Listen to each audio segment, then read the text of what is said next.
Atos, capítulo de número 1. Nós vamos terminar o capítulo, viemos expondo alguns meses atrás, tivemos a oportunidade de ver do versículo de 1 a 5, vendo como Atos indica justamente a continuidade da missão de Jesus agora através da igreja, movida pelo Espírito Santo, através da ação do Espírito Santo. Vimos a importância da ascensão de Jesus e vimos também a mensagem, um resumo de toda a missão do povo de Deus, que é justamente levar o Evangelho a todas as nações. E vamos ver hoje justamente como uma igreja se comporta no momento em que ela aguarda o cumprimento das promessas de Deus. Por isso, convido os irmãos para que abram e vejam a partir do versículo de número 12. Atos 1, versículo 12. Diz assim a palavra de Deus: Então voltaram para Jerusalém do monte chamado Olival, que dista daquela cidade tanto com a jornada de um sábado. Quando ali entraram, subiram para o cenáculo, onde se reuniram Pedro, João, Tiago, André, Filipe, Tomé, Bartolomeu, Mateus, Tiago, filho de Alfeu, Simão, o Zelote, e Judas, filho de Tiago. Todos estes perseveraram unânimes em oração com as mulheres, com Maria, mãe de Jesus, e com os irmãos dele.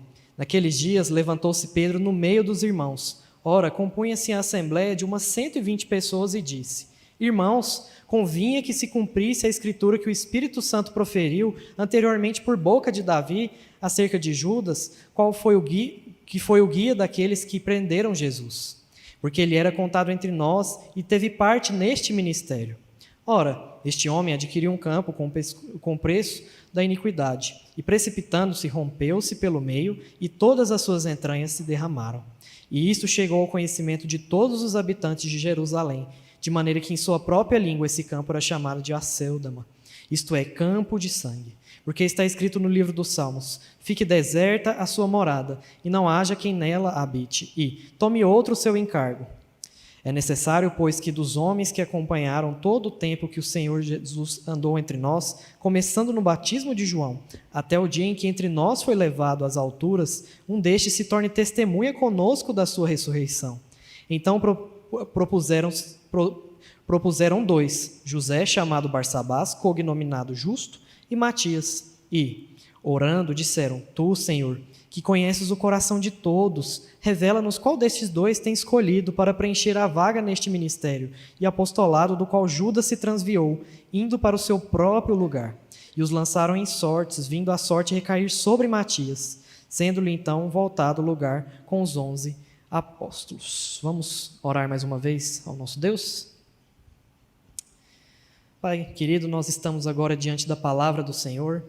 Pedimos que esse mesmo Espírito que um dia guiou o teu povo, guiou Lucas para registrar essa palavra, nos guie hoje a compreensão dela, a entender a voz do Senhor e o que o Senhor quer trazer a nós, hoje, né, no século XXI, no dia de hoje, a mensagem do Senhor, de uma igreja que de fato espera no Senhor, descansa no Senhor e anda obedientemente no Senhor.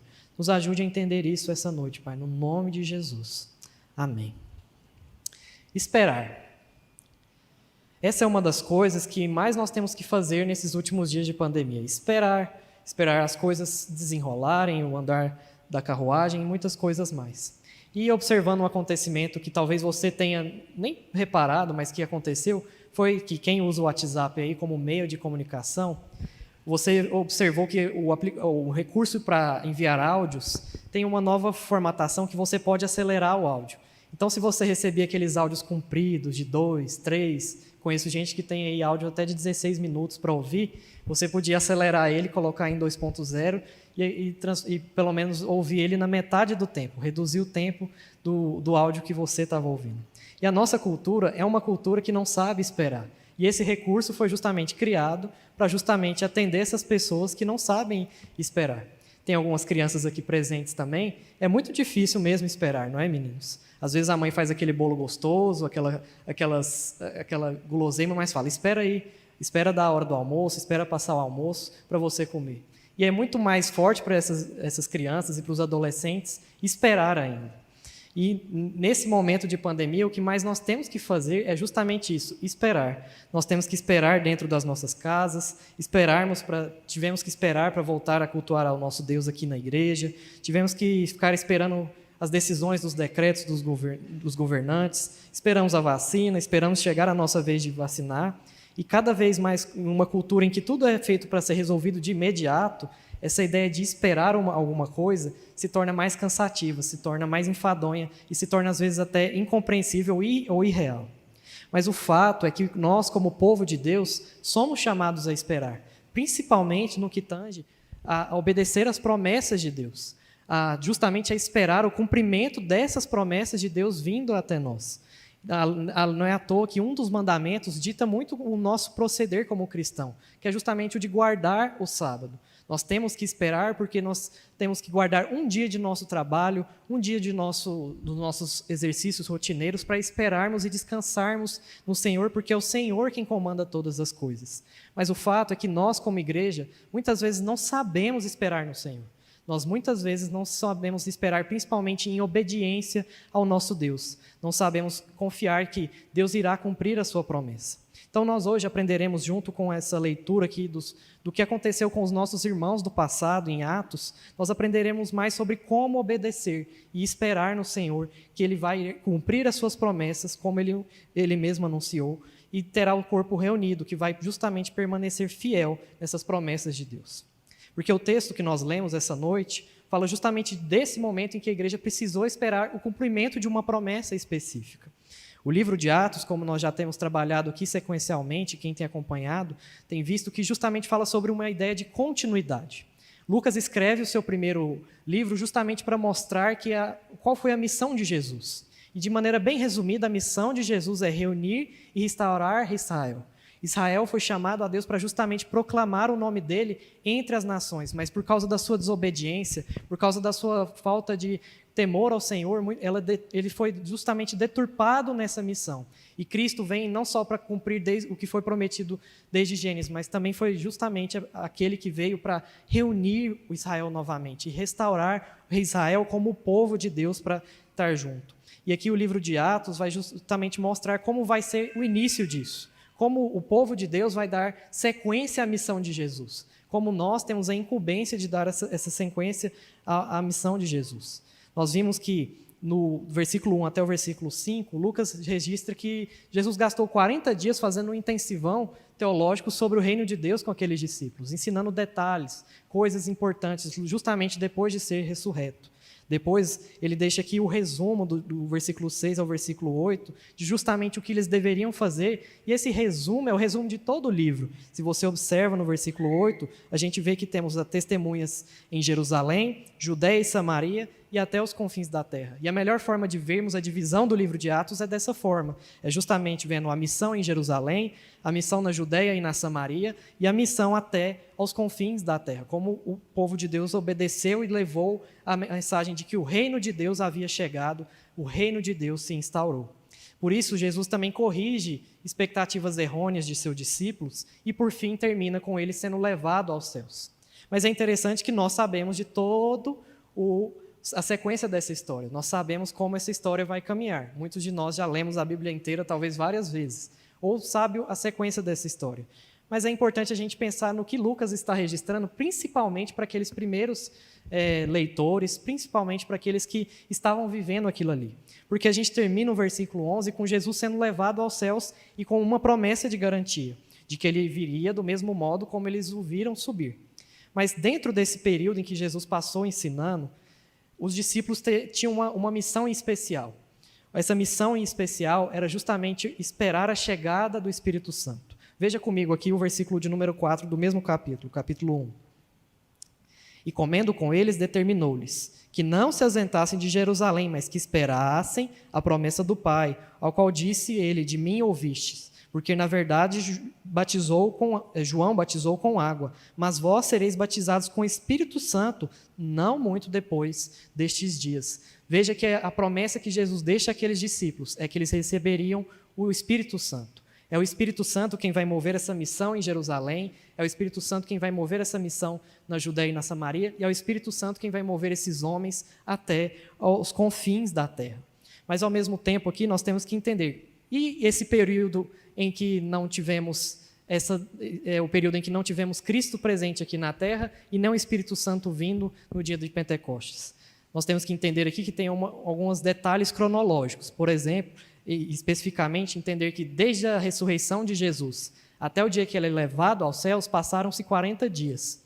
O Pentecostes é uma festa que sempre acontece 50 dias depois da Páscoa. Ou seja, entre esse intervalo de Jesus ser levado ao céu e, ao mesmo tempo, o Espírito Santo vir e fazer parte do povo de Deus, houve 10 dias ali em que aquelas pessoas deveriam esperar, porque esse foi o mandamento de Deus, de Jesus, que eles não se ausentassem de Jerusalém, mas esperassem o cumprimento da promessa. Então, esse texto está justamente dentro desse cenário, um cenário de espera, um cenário em que a igreja precisa esperar o cumprimento da promessa de Deus. E é muito bom a gente observar que Lucas deixou isso registrado para nós. Ele não terminou na ascensão e já logo veio o Espírito Santo. Ele queria nos mostrar como a igreja, que está de fato movida e cheia de temor pelo reinado de Deus, ela está também obedientemente confiando em Deus, porque os discípulos vão fazer uma coisa muito difícil para o povo de Deus ao longo de toda a história, uma coisa muito complicada, que é obedecer. Nós, muitas vezes, temos muitas dificuldades de obedecer justamente às ordens de Deus, mas esses homens, eles vão obedecer. Veja no versículo 12, que eles vão sair do Monte Olival para irem para Jerusalém e lá vão permanecer. Eles vão obedecer ao Senhor ali e vão permanecer 10 dias ali, cerca de 10 dias ali, justamente esperando o cumprimento dessa promessa. Então, esse texto nos traz justamente isso hoje, como nós devemos esperar o cumprimento dessas promessas de Deus. Como a igreja, como um corpo, e aqui muitas das aplicações que trarei hoje vai ser justamente no sentido coletivo, porque essa mensagem traz justamente isso, como a igreja, como nós, como o corpo de Deus, esperamos também. Porque embora o Espírito Santo hoje já esteja atuando, e se estamos aqui é por causa do Espírito Santo, é o Espírito Santo que habita em nós, nós não precisamos esperar um outro mover do Espírito Santo, nós estamos aqui também esperando o cumprimento de uma promessa. E qual promessa é essa? É a que está registrada aqui no versículo de número 11, justamente a volta de Jesus, de que ele viria do mesmo modo como o viste subir. Nós estamos em um estágio também de espera, e devemos esperar em Deus. Mas como vamos fazer isso? Como vamos, de fato, andar nisso? Como que é uma igreja que obedece a Deus enquanto aguarda o cumprimento dessa promessa? E esse é o nosso tema essa noite. É uma igreja que espera em Deus. Vamos ver que ela tem 3 características ou exerce 3 ações. Uma igreja que espera em Deus, ela persevera em comunhão, ela interpreta os acontecimentos do seu tempo de acordo com a Escritura e ela organiza a sua liderança. Novamente, uma igreja que está esperando em Deus, baseado neste relato de Atos, ela persevera em comunhão, interpreta os acontecimentos do seu tempo com a Escritura e organiza a sua liderança. Vamos então entender essa primeira característica, de que ela é uma igreja que persevera em comunhão. Vamos ler novamente agora, já lemos um pouco do 12, vamos ler o versículo 13 e 14, que diz assim: Quando ali entraram, subiram para o cenáculo, onde se reuniram Pedro, João, Tiago, André, Filipe, Tomé, Bartolomeu, Mateus, Tiago, filho de Alfeu, Simão, o Zelote, e Judas, filho de Tiago. Todos estes perseveraram unânimes em oração com as mulheres, com Maria, mãe de Jesus, e com os irmãos deles. Vamos fazer algumas perguntas a este texto e vamos indo respondendo passo a passo para a gente entender essa perseverança em comunhão. A primeira coisa é entender onde eles estavam. Já sabemos que eles estavam em Jerusalém, vimos que eles obedeceram a Deus, que eles vão, de fato, obedecer ao chamado de Deus de permanecer ali em Jerusalém até o cumprimento desta promessa. Mas alguns detalhes nesse texto nos passam despercebidos aos nossos olhos. Um deles é que eles se reuniram em um cenáculo. O que era o cenáculo? O cenáculo era um espaço mais elevado de uma casa, geralmente acima do térreo, um primeiro andar ou um segundo andar de uma casa, que geralmente estava distante dos ruídos, não chegavam os ruídos da cidade. Era um espaço reservado para descanso ou mesmo para reuniões que não fossem sofrer interferência do movimento da cidade. Então é muito interessante a gente observar que eles foram para esse local, eles se reuniram nesse cenáculo, que era um grande salão que ficava nesse espaço, para justamente se reunirem e perseverarem no que a gente já vê aqui, em oração. Eles dedicam um espaço reservado para estarem juntos, para comungarem juntos, para participarem juntos uns com os outros desse período de espera em Deus. Mas, ao mesmo tempo, a gente vê que eles buscam esse local para não serem interrompidos, esse detalhe para justamente aqui para estarem juntos. E quem estava aqui? Qual é a outra pergunta? Quem estava reunido aqui? E aqui nessa lista também tem muitos detalhes que a gente também não repara quando vai lendo o texto bíblico.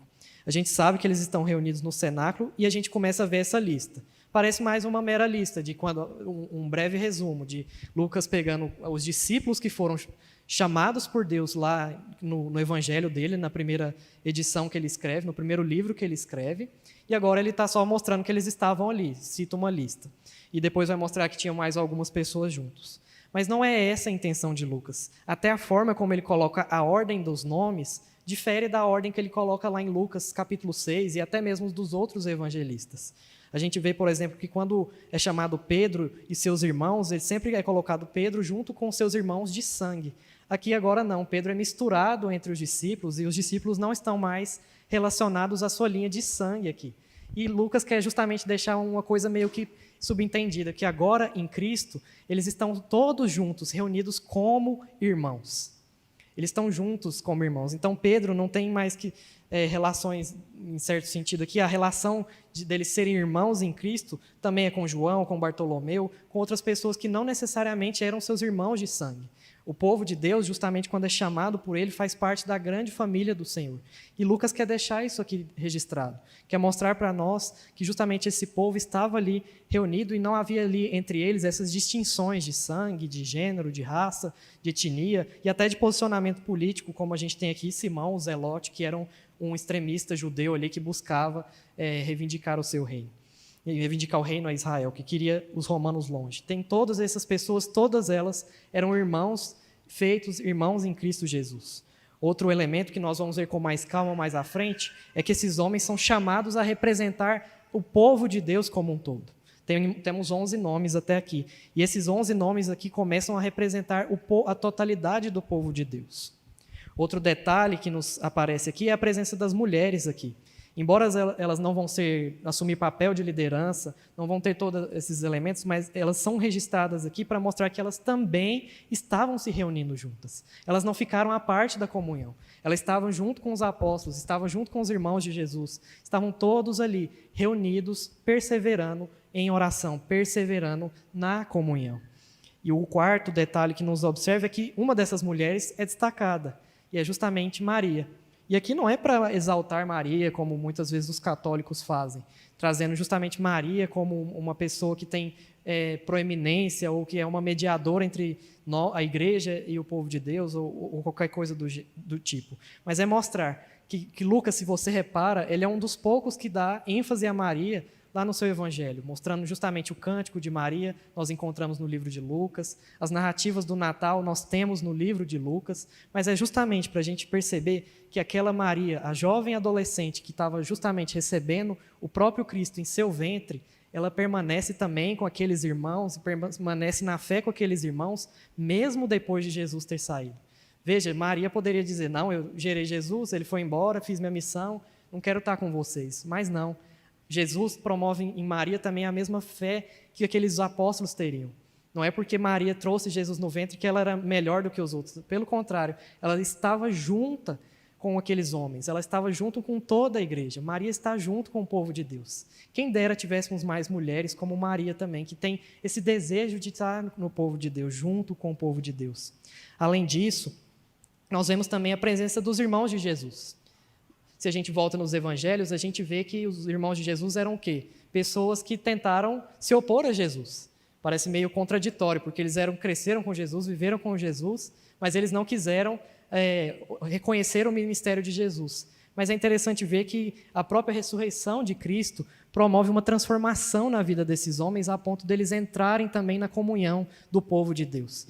Esses irmãos vão ser chacoalhados com a mensagem da ressurreição. Um dos elementos muito fortes de Atos é isso, é a mensagem da ressurreição chacoalhando as estruturas da realidade, chacoalhando a nossa vida, mostrando Cristo venceu a morte. E aqueles irmãos que eram rebeldes, que se distanciavam de Jesus, tentavam se opor a Jesus, foram alcançados por Jesus, foram transformados e estavam também nessa comunhão. Estavam juntos com o povo de Deus. E eles estavam fazendo o quê? Essa é a outra pergunta que nós temos a essa parte do texto. Justamente mostrando que eles estavam carregando aqui um elemento de perseverança. Não vamos entrar no livro de Lucas aqui, mas é sempre bom depois você olhar com calma como o livro de Lucas e o Evangelho de Atos trazem duas perspectivas diferentes da mesma situação.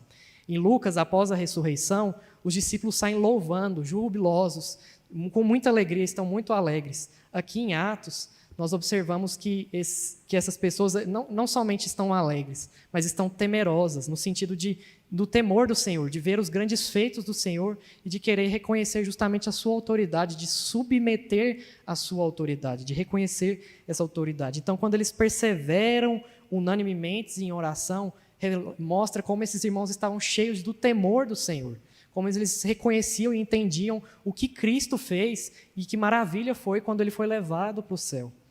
E a palavra perseverança aqui no grego tem justamente isso, essa ideia de uma ação contínua. Eles estavam continuamente, com vontade ou sem vontade, mas eles estavam continuamente com o povo de Deus. Não tinha essa de perseverar porque tinha poucas pessoas, era um desejo constante. E a unanimidade aqui, a palavra unanimidade, tem a ver também com a ideia de oração. Eles tinham a mesma oração, eles estavam orando pela mesma causa, pela mesma coisa, que era o quê?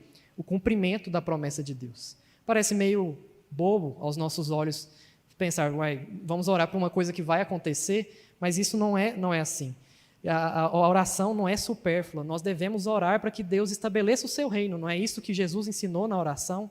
Não é uma coisa que vai acontecer, mas Jesus nos ordenou a orássemos nisso, porque a oração nunca é um meio de barganha contra Deus, mas é um meio de Deus nos direcionar, nos trazer um coração obediente, de fato nos trazer fé e principalmente nos colocarmos de joelhos diante do nosso Deus, entendendo que Ele tem o controle sobre todas as coisas.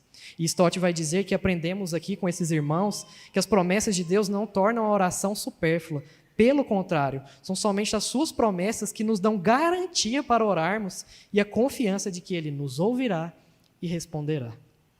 Esses nossos irmãos do passado, que estão aqui em Atos, nos registram que a melhor maneira de esperarmos a promessa de Deus é estarmos juntos, é estarmos em comunhão, é perseverarmos unanimemente em oração, pedindo para que o reino de Deus venha, pedindo para que o reino de Deus se estabeleça.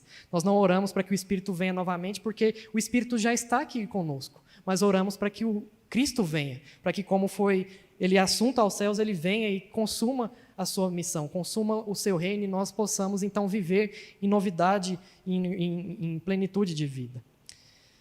E isso, olhando para a nossa vida hoje, meus irmãos, uma das coisas que vem de brinde com uma sociedade que não sabe esperar é o individualismo. E é triste que esse brinde entra dentro da igreja. É triste ver que nós queremos ter a nossa fé, e a pandemia foi um prato cheio para aqueles que queriam a sua fé desconectada de uma instituição, de um corpo, de uma família. Basta ali eu assistir meu culto online, cumprir meu papel, vou para minha casa, domingo que vem eu assisto de novo e está tudo certo. Não é assim. É uma perseverança unânime. Foram 10 dias aqui e vão continuar até os confins da terra tendo essa perseverança. E se estamos aqui hoje foi por essa perseverança unânime que o Espírito moveu também essas pessoas. E isso acontece no meio da igreja, esse individualismo, quando nós perdemos de vista uma igreja que espera obedientemente em Deus. É uma igreja que vai, então, perder o seu desejo pelo culto ao Senhor, perder o desejo pelas reuniões de oração, é achar que igreja é um clube social de pessoas que têm o mesmo pensamento religioso e político e qualquer coisa do gênero, é achar essas coisas. Mas, pelo contrário, meus irmãos, a igreja é chamada a perseverar unanimemente em oração enquanto aguarda a vinda do seu rei, enquanto aguarda o retorno do rei. E é triste ver, meus irmãos, que cada dia mais, até mesmo dentro da nossa igreja, nós estamos substituindo essa comunhão por meios artificiais, por meios que nós achamos ser plausíveis. É triste ver também que, diante da calamidade, a gente gasta tempo defendendo o nosso posicionamento sobre a pandemia, gasta tempo defendendo a nossa ideia política, gasta tempo correndo atrás dos nossos interesses, mas quanto tempo temos em oração? E John Piper vai dizer que uma das maiores utilidades da rede social é dizer que a falta de oração e a falta de presença na igreja não era por falta de tempo, porque o tempo nós gastamos nos conectando, nos interagindo uns nos outros, mas nunca nos dobramos em oração. E nós muitas vezes achamos que orar e esse desejo, esse fervor de oração só acontecia em Atos. Mas quando nós vamos ouvir a história da igreja e reconhecer a história da igreja, nós conhecemos a história de alguns irmãos chamados irmãos moravianos. E acreditem, eles mantiveram uma reunião de oração durante 100 anos. Como assim uma reunião de oração durante 100 anos? Eles olhando a situação do país deles, da cidade deles, viram que a única forma, de fato, era eles se dobrarem em oração.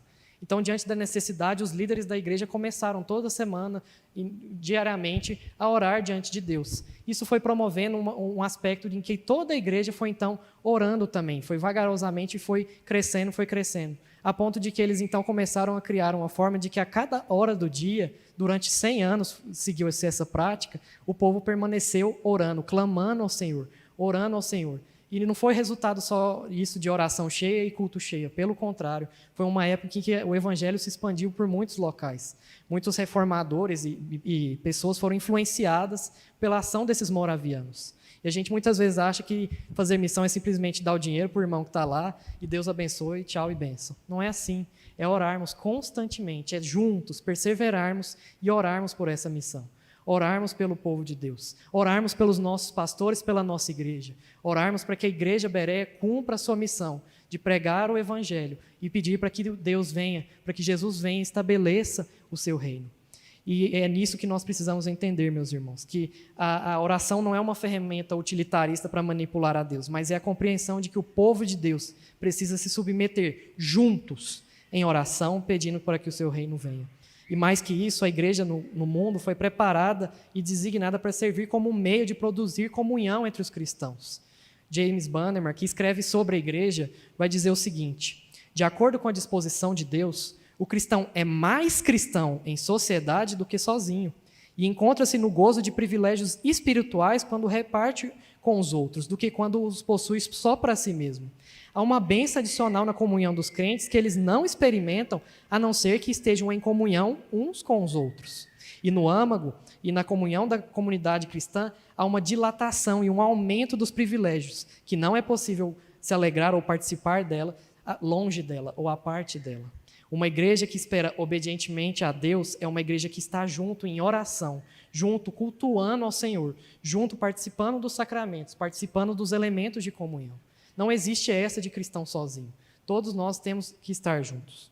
E é somente nesse desejo de buscarmos juntos que nós vamos saber lidar com questões difíceis. E esse é o segundo ponto que eu quero trazer aos irmãos. A perseverança desses irmãos nos leva a buscarmos a direção de Deus, e o resultado disso é que a igreja vai então encontrar a sua direção. Por isso ela vai interpretar os acontecimentos de acordo com a Escritura. Vejamos como aqueles irmãos interpretaram um acontecimento específico naquela igreja e como eles usaram da Escritura e basearam-se da Escritura para se guiar. Veja no versículo 15, diz assim: naqueles dias, levantou-se Pedro no meio dos irmãos. Ora, compunha-se a assembleia de umas 120 pessoas e disse: irmãos, convinha que se cumprisse a Escritura que o Espírito Santo proferiu anteriormente por boca de Davi, acerca de Judas, que foi o guia daqueles que prenderam Jesus, porque ele era contado entre nós e teve parte neste ministério. Ora, este homem adquiriu um campo com o preço da iniquidade, e precipitando-se, rompeu pelo meio, e todas as suas entranhas se derramaram. E isso chegou ao conhecimento de todos os habitantes de Jerusalém, de maneira que, em sua própria língua, esse campo é chamado de Aceldama, isto é, campo de sangue. Porque está escrito no livro dos Salmos: fique deserta a sua morada, e não haja quem nela habite, e tome outro o seu encargo. Uma igreja que espera obedientemente em Deus, ela é uma igreja que interpreta os acontecimentos com a Escritura. Talvez, se você é um leitor atento, e também está atento a essa exposição aqui nesta noite, você notou que algo está em suspenso aqui. Algo não foi falado. E é justamente a presença de Judas. E talvez, se você não notou, não se preocupe. É normal, porque é muito comum a gente ler a Escritura já com conhecimento formado. Nós já sabemos que Judas vai trair Jesus, vimos essa traição, então já sabemos o que acontece com Judas. Então, quando nós lemos a Escritura, muitas vezes a gente não entende o que estava acontecendo com aquele povo diante da traição de Judas. A gente não tem a dimensão total, porque eles não sabiam que Judas iria trair. Eles não tinham essa dimensão e não compreendiam que iria acontecer algo dessa forma. Então, quando um do meio deles trai, e esse alguém é Judas, isso fica algo em suspenso no meio da igreja. E é por isso que eles precisavam resolver essa questão. Eles precisavam entender essa questão. E é importante a gente ver aqui que eles vão lidar com essa questão não com base em seus sentimentos, como se eles gostavam de Judas ou achavam Judas um cara ruim, eles não vão se guiar pelas suas opiniões, mas eles vão usar a Escritura, a palavra de Deus, para interpretar. E a gente vai observando aqui nesse texto que justamente o Pedro vai assumir um protagonismo aqui. Pedro vai assumir a liderança entre esses homens. Pedro vai usar da Escritura para trazer justamente a questão que envolvia a traição de Judas. Ele vai usar dos textos bíblicos. Ele mesmo diz que o Espírito Santo proferiu anteriormente por boca de Davi. Ele reconhece a inspiração do Antigo Testamento. Veja que para se guiar nessa nova era, na era da nova aliança, ele usou do Antigo Testamento para entender o que aconteceu com Judas, para entender o que aquele homem que andou com Jesus, e como ele diz, ele era contado entre nós, ele estava no nosso meio e teve parte neste ministério. Por que isso aconteceu? O que isso trouxe aqui?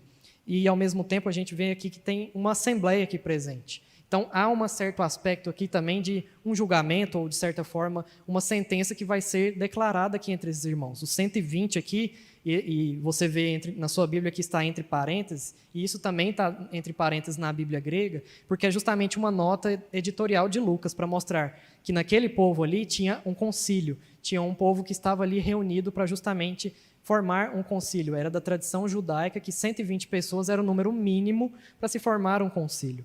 Então, diante deste concílio, Pedro vai trazer, nesse caso, diante dessa igreja, Pedro vai trazer justamente a interpretação sobre o acontecimento de Judas, o acontecimento sobre a traição de Judas. Mas, ao mesmo tempo, o autor aqui usa de um recurso que a gente vê muito nos filmes e nos seriados. Vem alguém contando uma história, vem trazendo essa história, de repente ele para, faz um flashback para relatar ao autor, aos ouvintes o que está acontecendo.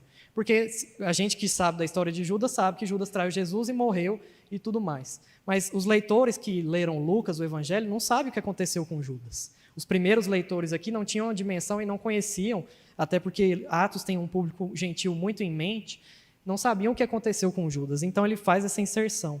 E aqui muitos críticos, e a gente precisa de uma observação aqui, antes de nos atentarmos a como Pedro lidou com a questão e toda a igreja, a entender que Lucas e Mateus não estão se contradizendo. Se você voltar em Mateus, a gente vê aquela questão de que Mateus vai dizer que Judas se suicidou enforcado, ele se enforcou, e que nisso ele não comprou o terreno, foram os sacerdotes que compraram o terreno para servir de cemitério, um cemitério. E, ao mesmo tempo, a gente observa aqui que Lucas vai dizer que ele morreu de uma precipitação, de modo que as entranhas dele saíram, soltaram-se, e que esse campo foi comprado por ele, pelo próprio Judas. E aí a gente fica aqui, e agora? A Bíblia se contradizeu? Aí a gente precisa se ater a alguns detalhes, com calma. Primeiro, entender que Mateus e Lucas têm propósitos diferentes nos seus escritos, têm intuitos diferentes. Então, como repórter de emissoras diferentes, eles trazem a mesma questão com ângulos diferentes, com perspectivas diferentes de um mesmo acontecimento. E a melhor forma da gente entender isso é da seguinte forma, e a forma que Howard Marshall, um comentarista de Atos, nos propõe, que é: Judas se enforcou, como diz Mateus, mas a corda que o sustentava foi rompida e o seu corpo então se dilacerou na queda, muito possivelmente porque ele já estava morto e já estava se decompondo. E da mesma forma, aquele dinheiro que foi usado para a compra de sangue precisava ser entendido sobre a luz de uma tradição judaica, porque a gente vê em Mateus que os sacerdotes não aceitam aquele dinheiro, mas usam para comprar um cemitério, comprar aquele terreno. Isso, dentro da tradição judaica, significava que o quê? O dinheiro ainda pertencia a Judas. Mesmo o Judas se recusando a ter esse dinheiro, o dinheiro era dele, e o que fosse feito com aquele dinheiro, independentemente de se ele era o passivo ou ativo nessa relação de execução da compra do terreno, ele era ainda uma compra feita por Judas, era ainda feita pelo próprio Judas. Então, aquilo que os sacerdotes compram com o dinheiro dele pode ser indiretamente considerado uma compra de Judas.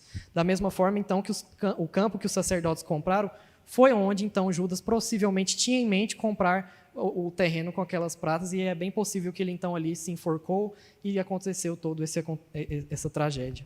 Então, os leitores de Atos vão entender que o quê? Que o preço da iniquidade de Judas o levou até essa morte, o levou até essa situação. o levou até a circunstância que foi aqui proferida. E aí, então, Pedro vai utilizar de 2 textos do Salmo. Um nós lemos aqui essa noite, que foi um texto da confissão, em que ele vai dizer: fique deserta a sua morada e não haja que nele habite, que é Salmo 69, versículo 25. A diferença com o que Pedro faz aqui é que lá, quando está sendo colocado o cumprimento do sofrimento do Messias, tem sido colocado no plural. Mas o que Pedro faz?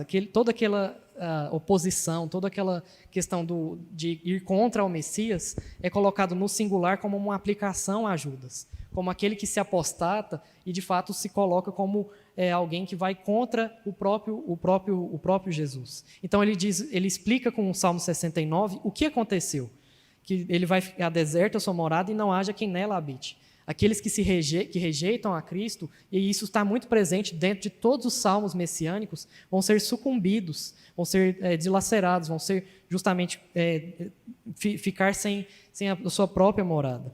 E o outro versículo que é citado aí, tome outro seu encargo, é de um outro salmo messiânico, que é o Salmo 109, em que então ele vai dizer: esse foi o acontecimento, isso foi o que aconteceu com Judas. Agora o que nós devemos fazer? Colocar outro em seu lugar, tomar outro em seu lugar.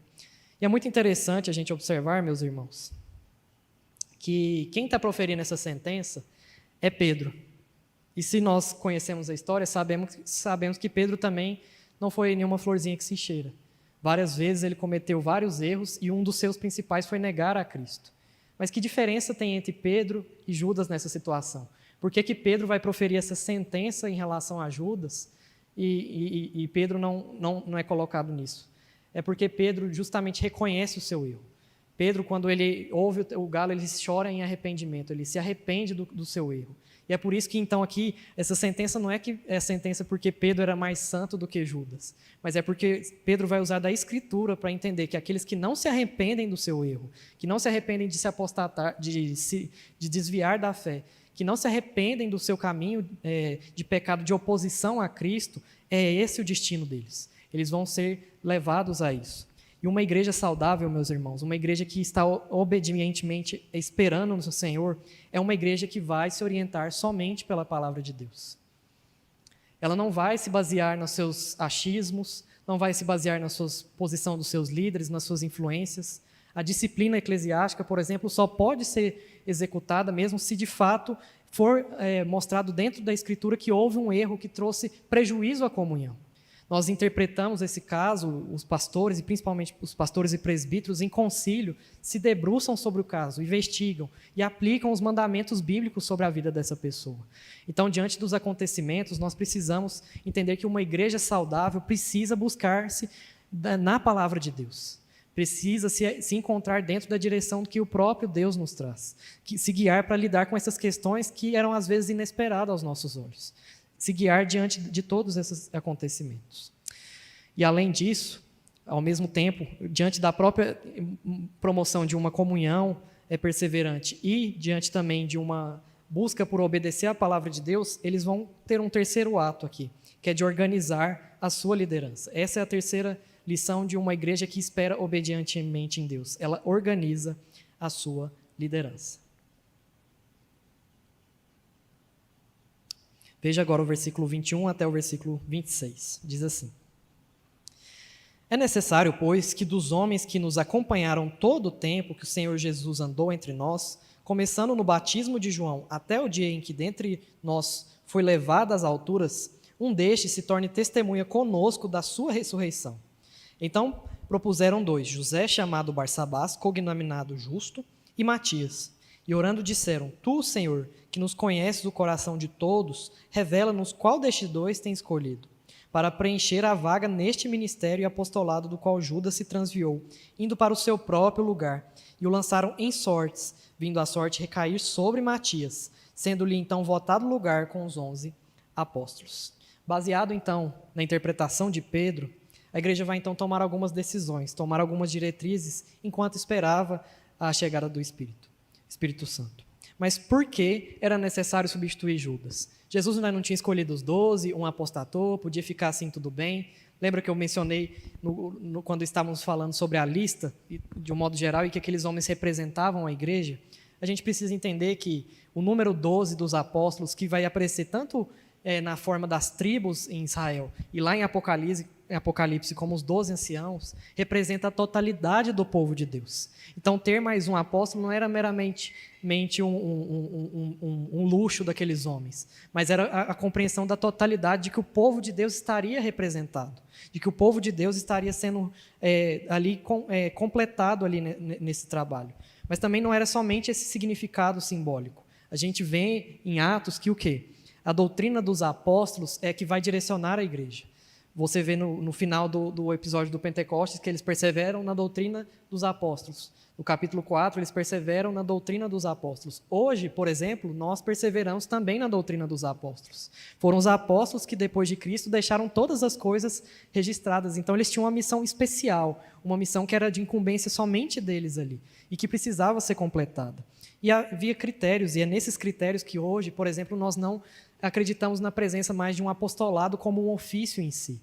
Nós não cremos que pessoas possam se auto-intitular apóstolo. E quais são esses critérios? Acompanhe aqui para você ver. No versículo 21 diz que era necessário que essa pessoa acompanhasse o Senhor Jesus durante todo o ministério dele. No 22, começando desde o batismo até o dia em que ele foi levado às alturas. Ou seja, era necessário que era alguém que presenciou Jesus aqui na terra desde o início do seu ministério, que aprendeu com Jesus desde o começo. Mas não é somente isso, não é somente essa pessoa que andou com isso, mas que viu principalmente Jesus ressurreto. Todos os apóstolos, principalmente Paulo vai ser um apóstolo, por exemplo, fora de tempo, como ele mesmo se intitula dessa forma, porque ele vai receber o direcionamento de Cristo, a comissão de Cristo, e ao mesmo tempo ele vai presenciar o próprio Jesus ressurreto. Paulo não tem uma visão, é o próprio Cristo que aparece a ele ali naquele momento, enquanto ele estava na estrada de Damasco. Então, o próprio Cristo vai o comissionar.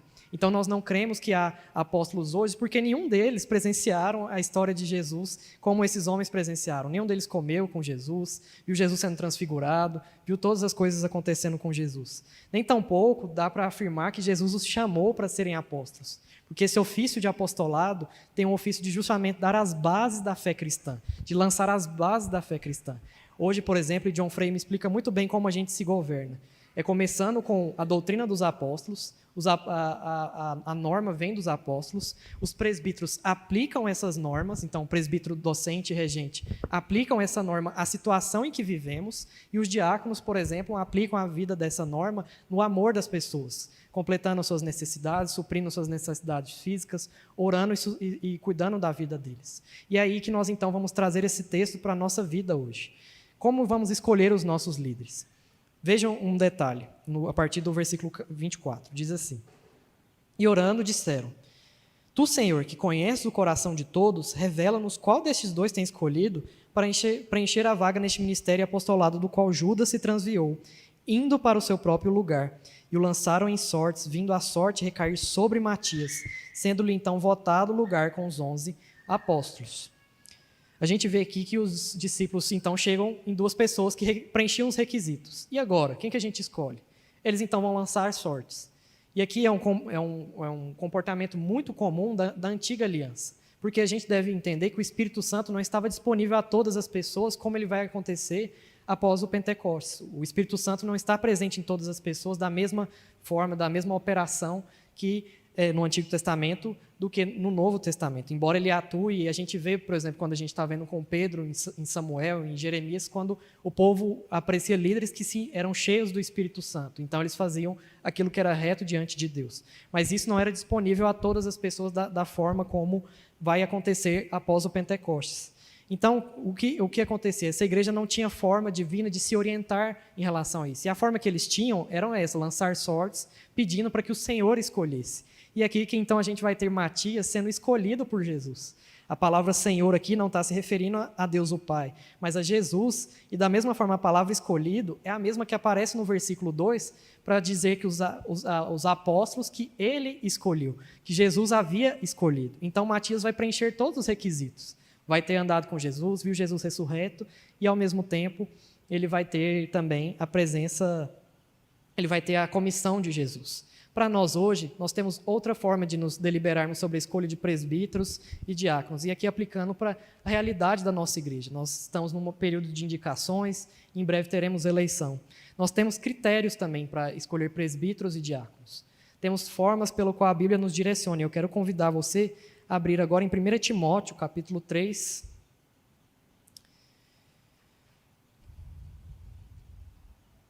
1 Timóteo capítulo 3, é onde Paulo traz essa descrição sobre como nós devemos escolher a liderança da nossa igreja.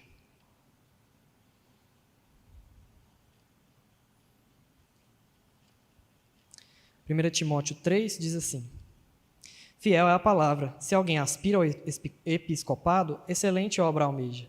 É necessário, portanto, que o bispo seja irrepreensível, esposo de uma só mulher, temperante, sóbrio, modesto, hospitaleiro, apto para ensinar, não dado ao vinho, não violento, porém cordato, inimigo de contendas, não avarento e que governe bem a própria casa, criando os filhos sob disciplina com todo o respeito. Pois se alguém não sabe governar a própria casa, como cuidará da igreja de Deus?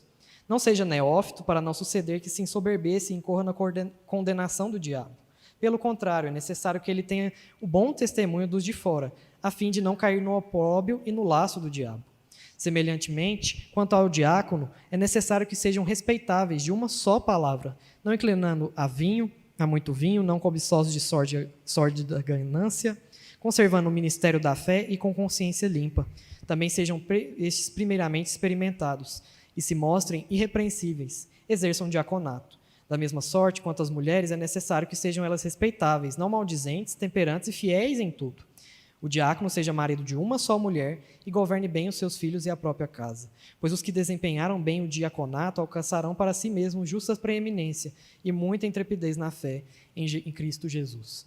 Nós temos aqui a forma de nós elegermos e escolhermos os nossos líderes, aqueles que vão representar e conduzir a igreja nos seus ofícios.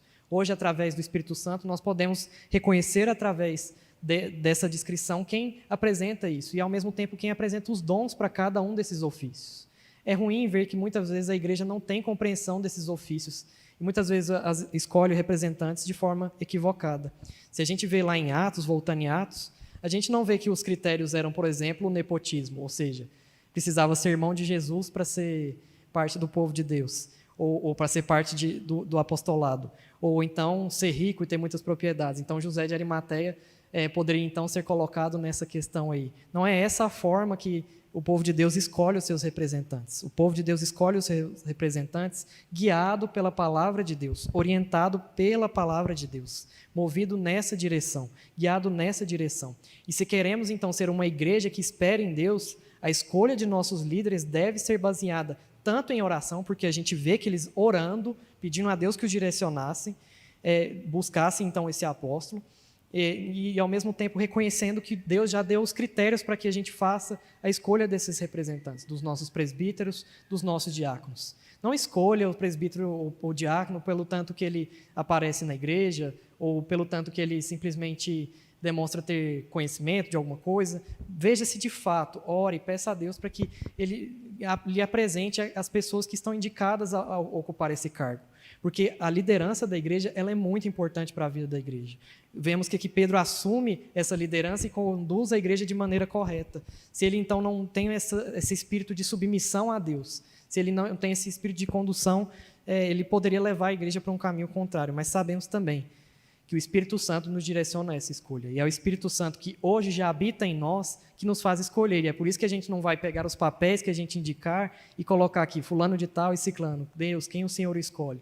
Nós não temos mais isso, porque Deus, através do Espírito Santo, nos capacita a enxergar, nos capacita a escolher essas pessoas que vão guiar a nossa igreja. Diante de tudo isso, então, a gente vê que a igreja preparou, foi concluída a preparação para o Pentecostes. No capítulo 2, então, a gente vai ter o cumprimento dessa promessa. O palco, como diz Stott, já está pronto para o dia de Pentecostes. Os apóstolos receberam a comissão de Cristo e viram sua ascensão. A equipe apostólica está novamente completa, pronta para ser a testemunha escolhida. Diferente deles que não tinham espírito neste momento aqui, hoje nós o temos e precisamos cada vez mais pedir a direção de Deus para nos ensinar a esperar obedientemente nele. Nós precisamos pedir para que cada dia mais o Espírito de Deus nos mova a obedecer a palavra de Deus, a cumprir o mandamento de Deus e, acima de tudo, pedir para que o reino de Deus venha. Precisamos juntos participar nisso em oração. E aqui que eu quero trazer algumas aplicações para a vida da nossa igreja. É justamente nisso, de entender que juntos nós intercedemos pela missão de Deus, é que eu quero convidar todos a participarem das nossas reuniões de oração. A clamar também para que nós, como povo, façamos mais essa atitude, tenhamos mais essa atitude de orarmos mais ao nosso Deus. É muito triste vermos que a igreja tem pouco se preocupado em orar, em se dedicar em oração e buscar em estar próximos do Senhor. Vocês cantaram aqui que é precioso estar na comunhão, as horas em que nós estamos na presença de Jesus. Mas parece que isso nem muitas vezes é verdade no nosso coração. É algo que, usando de novo o verbo, é perseverar. Independentemente da nossa vontade ou a falta de vontade, é uma perseverança. É algo que devemos lutar, é uma disciplina espiritual. Da mesma forma, nesse momento de eleição da nossa igreja, busque direção bíblica. Todos nós, nesse período de quase um mês que vamos ter aí, temos que orar por este propósito. É algo sério, não é eleição de representante de classe ou de qualquer coisa assim. É algo que vai conduzir a vida da igreja presbiteriana Bereia. São pessoas que vão exercer ofícios que são especiais na vida da igreja. Não podemos tratar isso com displicência, com falta de reverência. Nós temos que entender que isso é um desejo de Deus para que nós nos organizemos a nossa liderança até o dia em que Ele venha. Até um dia em que todos nós vamos, então, estar totalmente debaixo da autoridade de Cristo, totalmente, sem influência do pecado, sem influência de reinos distintos, sem influência de outras ações. E para você que talvez esteja aqui hoje, duvidoso sobre estar presente na comunhão do Senhor, na comunhão do povo de Deus, saiba que essa mensagem é para você, para que você entenda que fazer parte dessa comunidade é fazer parte de um povo que persevera em descansar em Deus. É um povo que persevera em estar desejoso em andar com o Senhor. Se você quiser o caminho contrário, o Salmo 69, versículo 25, também se aplica a você. Se aplicou a Judas, também se aplica a todos aqueles que querem se rebelar contra Deus, se rebelarem a fazer parte do corpo de Cristo. Então não ache que você estar sozinho na sua casa, vendo a transmissão, e isso já lhe basta, já lhe é suficiente, a não ser que seja por motivos de restrição. E claro, a gente entende situações a situações, mas se o seu desejo é de estar em casa, lá vendo o culto pela internet e tudo mais, e isso lhe satisfaz, examine se de fato você quer estar no céu também, todos os dias perseverando com o povo, orando junto com o povo, como diz em Apocalipse, clamando, santo, santo, santo é o povo de Deus. Nós precisamos pedir para que o Espírito nos enche, para que nós não caiamos em apostasia, para que nós não venhamos a nos desgarrar do povo de Deus. E pedir para que aqueles que se ausentaram, que muitas vezes usaram do pretexto da pandemia para nunca mais voltarmos, que o Senhor o restaure. Precisamos ter dimensão da seriedade do que é isso, dessas pessoas que nunca mais irão voltar. E deve isso trazer tristeza aos nossos corações e clamar para que essas pessoas também voltem. Por isso vamos neste momento clamar ao nosso Deus, pedindo para que o reino dele venha, pedindo para que ele mova os nossos corações, para que a gente persevere na comunhão, para que a gente tenha a instrução cada dia mais baseada na palavra de Deus e que a gente possa organizar a nossa igreja, todos os departamentos e todos os atos pautados nessa missão de Deus. Oremos então. Pai querido, Pai de amor, nós estamos agora diante do Senhor, Pai, suplicando para que o Teu reino venha, Pai. Nós muitas vezes temos o coração tão cheio de outras coisas, desejamos nos entorpecer de entretenimento, queremos estar desligados da comunhão do Senhor. Queremos estar longe dos nossos irmãos. Nós esquecemos o que Cristo fez. Nós esquecemos, perdemos de vista a obra sacrificial de Cristo, Pai. E precisamos da ação do Teu Santo Espírito para nos tirar desse lamaçal de pecado, para nos tirar desse desejo de indisposição, para limpar as mágoas que às vezes o nosso pecado dentro da igreja promoveu no corpo da igreja, para perdoarmos uns aos outros, para entendermos os acontecimentos com base na Escritura e para principalmente clamar que o Senhor volte, que o Senhor Jesus Cristo venha e que o Teu reino, Pai, se estabeleça hoje aqui, Pai.